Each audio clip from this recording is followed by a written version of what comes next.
Hi everyone. Good morning. Today is July 18, 2022, and we are on the second week on 408, Buddhism 408, Buddhist Philosophy. So last week, I hope everybody got the idea what we are going to do in this class. And some of you have submitted your homework assignments after reading the book, or some of you have a little bit, looks like you had a little bit problem in finding the book and all that. However, let's see how you go on with this class, and then if you have any questions, as usual, please ask me, as some of you did last week, and then you can easily get clarified what needs to be done. So if we review what we did last time, I introduced you the philosophical and social background where the Buddha was born in India in the 6th century BCE, the all kinds of philosophical and social things happening at that time. And today, we are going to focus on, based on the second chapter of the book. The book is you can download it from online. On your syllabus, you see the title of the book, and then it's available free, not freely available, it's available free. So you can download it, and whenever I refer you to read certain areas of the book, certain chapters, certain pages, make sure you read them. Otherwise, hard to follow.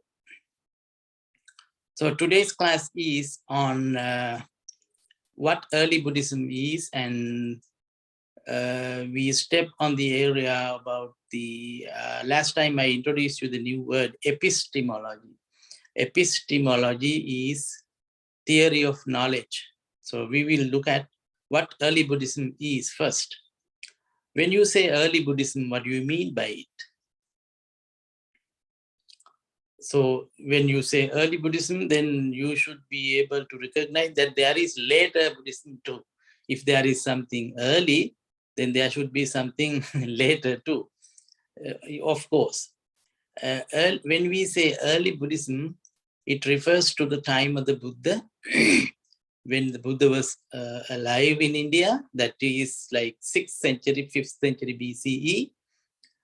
During that time, up until the passing of the Buddha, and also about a century, 100 years later of the Buddha's passing.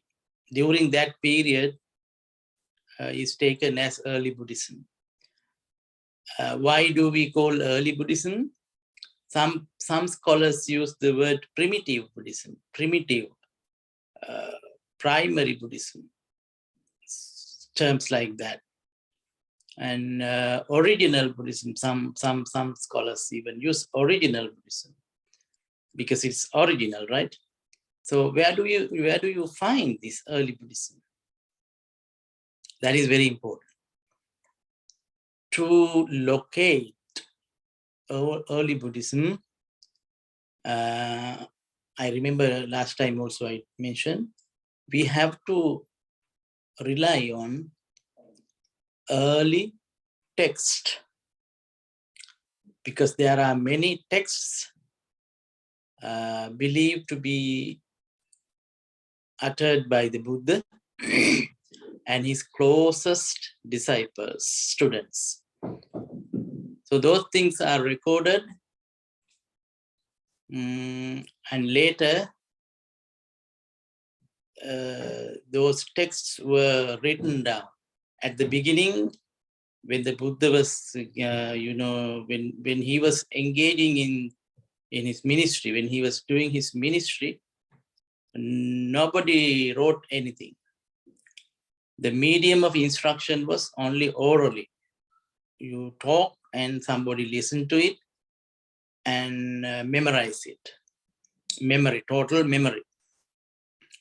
So the texts were transmitted through oral tradition. It's called oral tradition. Oral means you just hear and then you pass it to your friends or your students or whoever.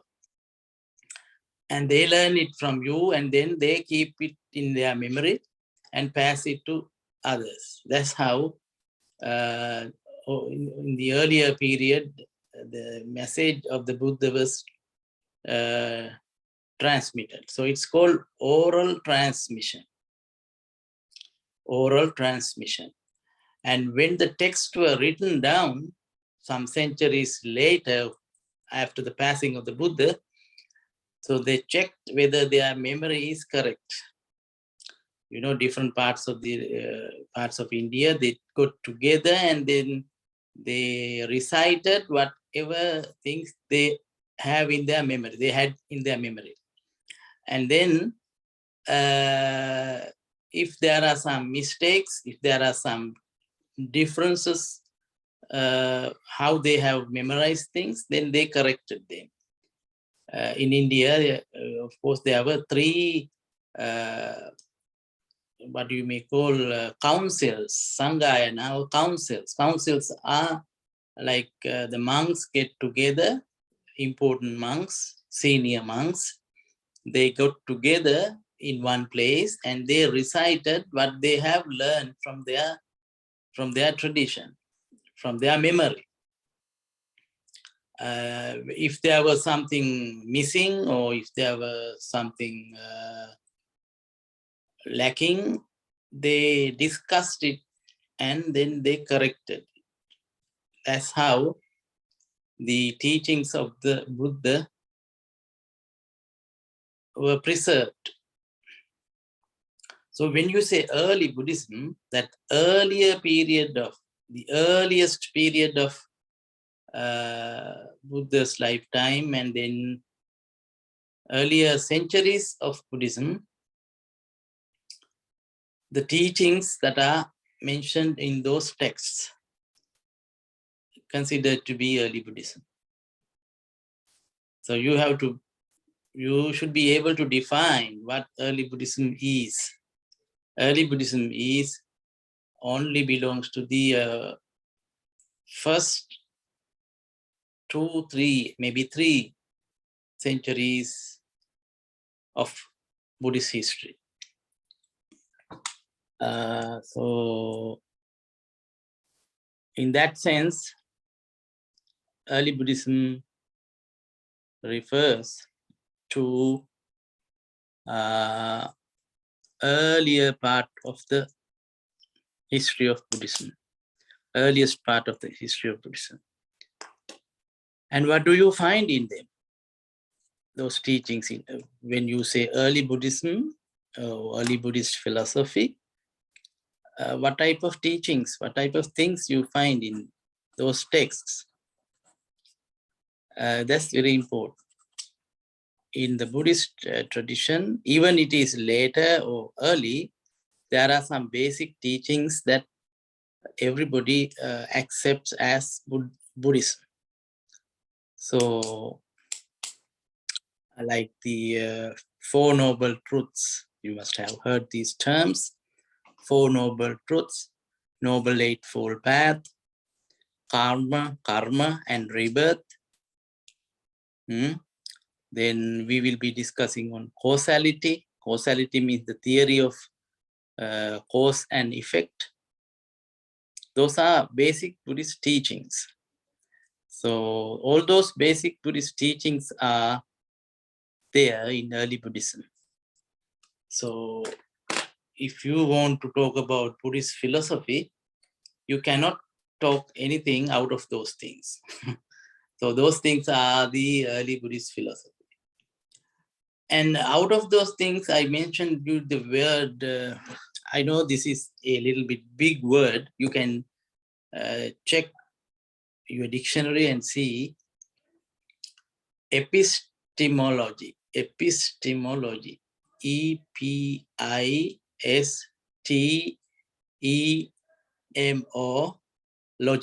Epistemology.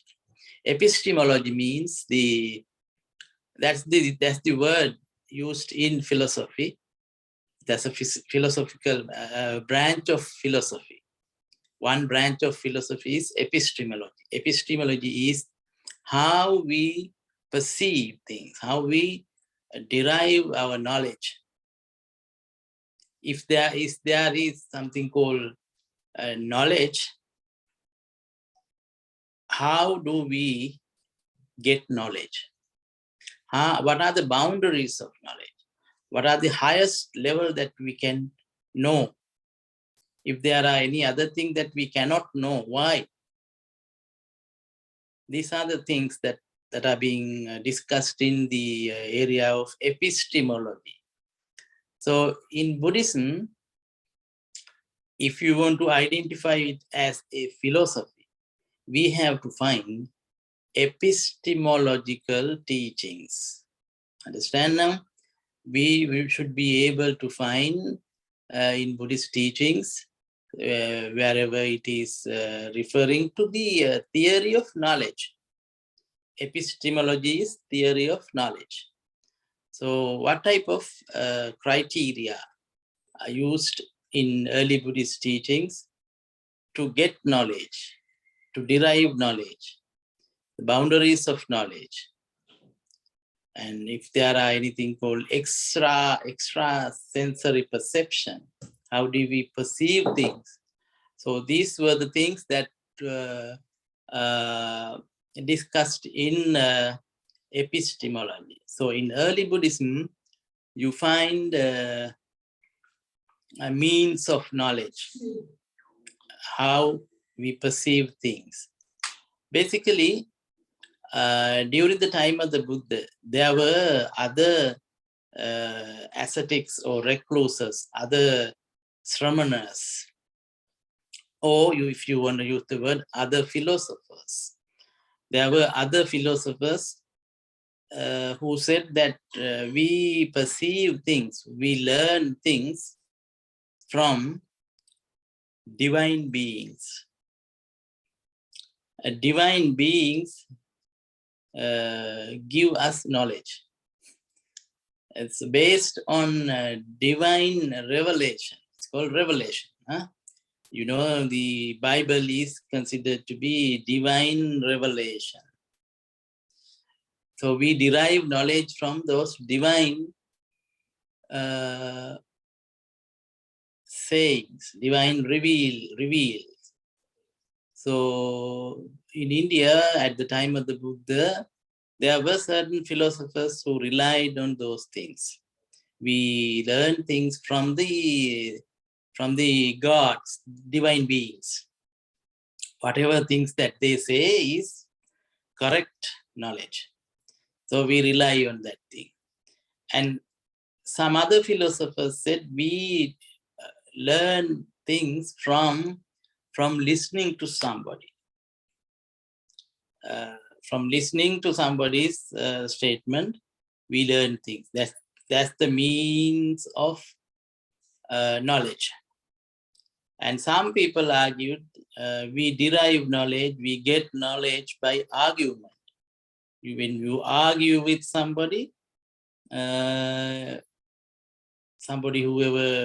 comes up with winning status, that is the truth. So why do we have epistemology in philosophy? Is to claim truth. Are we believing in truth, or are we believing in false or untruth? This is the thing. We need to believe in truth. We need to trust in truth. So in order to believe in truth, we have to identify how we claim truth. How do we reach truth? So there were many means of doing so. That's why people said, no, truth is the divine revelation. Truth is the thing that you get from out of argument only you can reach truth. Or some people said you can reach truth if someone says, if a higher person, a sage or somebody who has been enlightened, if someone like that, if a person of that caliber says something, then that is truth. So those type of ideas were there in India at that time. So the Buddha said in early Buddhist teachings, I'm talking about the epistemology, the Buddha said truth could be attained, truth could be reached not by traditional ways of achieving knowledge, or not by divine revelation, but by experience. This is the important thing. You can derive a real knowledge, truth, by experience. When you experience something, then you know for sure that it is true. Someone says that, let's say someone says that the taste of salty taste, somebody might say, oh, this is salty. And then you believe, based on that person's capacity, oh, so and so told me that this is, if you eat something, that one is salty. You do not have any experience, but you believe in that statement, because the God said, if you are talking about divine revelation, the God said that certain things are not good and certain things are bad, certain things are sin. Oh, I believe that because the God said. And the Buddha says those two things are wrong. If it is truth, you should be experienced it. You should be able to experience it. So experience is the correct means to knowledge. If it is salty, somebody else says salty, but you do not know for sure. In order to know something is salty, let's say ocean water, sea water, people say salty, but you have to taste it and see. Then only you know for sure that sea water is salty, something like that. So in Buddhism, experience is the highest reliable means of truth. To reach the truth, you have to experience it. This is very important. At a time like 6th century BCE in India, when the others were relying on, blind faith, when you believe something to be truth, that means based on faith, you believe certain things. The Buddha said, no, faith might be important, but to reach truth, that is not the highest form of achieving there. Listening to somebody, it may be right, but not the most correct way to reach truth, to get knowledge. So that type of thing, Buddhism, in epistemology, Buddhism talks about these things. So you see in Buddhist teachings, early Buddhist philosophy, that you do not believe on traditional things, but your experience become a very valid source of knowledge. Valid source of knowledge. So that's why when we talk about nirvana or the enlightenment, enlightenment is something that you have to experience yourself. See how, in a way, how modern this thinking is. This we are talking in 25, 26 centuries ago. Buddha said that experience is the highest form of, highest source of knowledge. So in Buddhist teachings, in the other classes also, you will see that how important it is to emphasize experience. In other words, it's called experiential knowledge. Experiential knowledge. Other means of knowledge are like faith, logic. When you argue and arguing with certain people and you say, oh, I made the case. So that is truth. And something is written in the old, very old texts. So I'm following that, and that is truth. And my teacher is so recognized. I'm coming from that lineage. So it is truth. I believe it as truth. For my understanding, it looks like right. But the Buddha says, experience is the most valid source of knowledge. Okay? You can reason out things with logic, which is not bad, but the valid source of knowledge is experience. So these type of things. So Buddhism talks about primary level.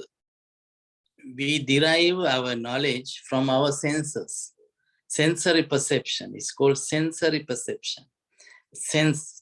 What are the senses? We have eye, ear, nose, tongue, and the skin, the body.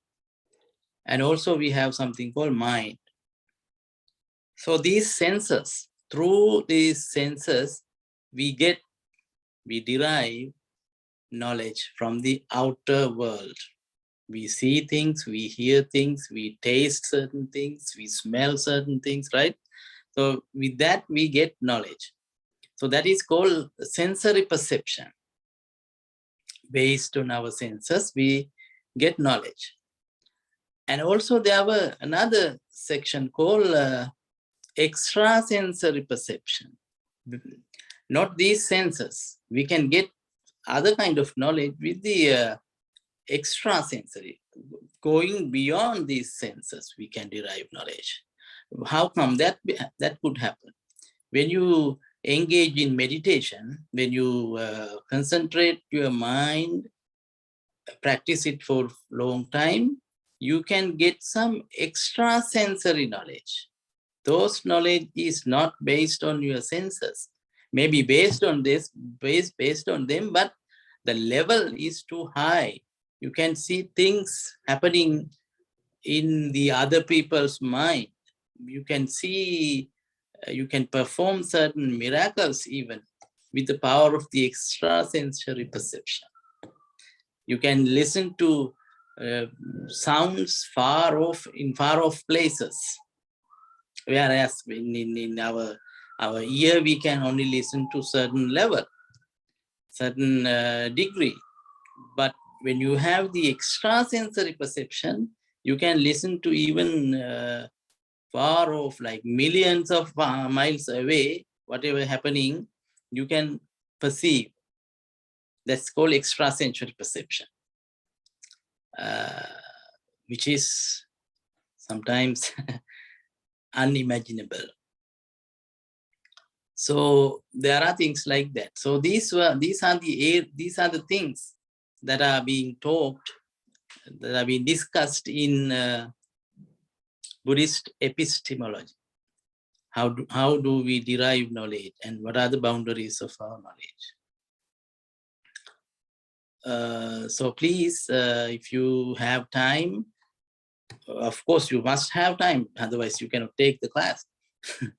You must read the second chapter, which is called Epistemology, in the text that we recommended. Read that chapter. It's not a big chapter, only a few pages, but you have to read it very carefully, because this is philosophy. And then you get an idea of what Buddhist and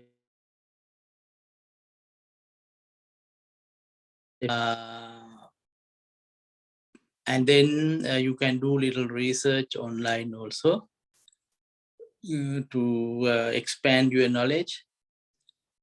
So with that, I wind up today's lecture. If you have any question, please feel free to email me, and please do the homework. And I have to emphasize this thing. Some of you are sending emails with I don't know, some other forms. I cannot open them. So please, when you submit your homework, please use Microsoft Word. Send it as an attachment to your email, Microsoft Word, okay? And then only I can read it and grade it. Otherwise, I have no other way of doing it. So please submit it in Microsoft Word. Okay, and thank you so much. We'll see you next week. Have a wonderful time.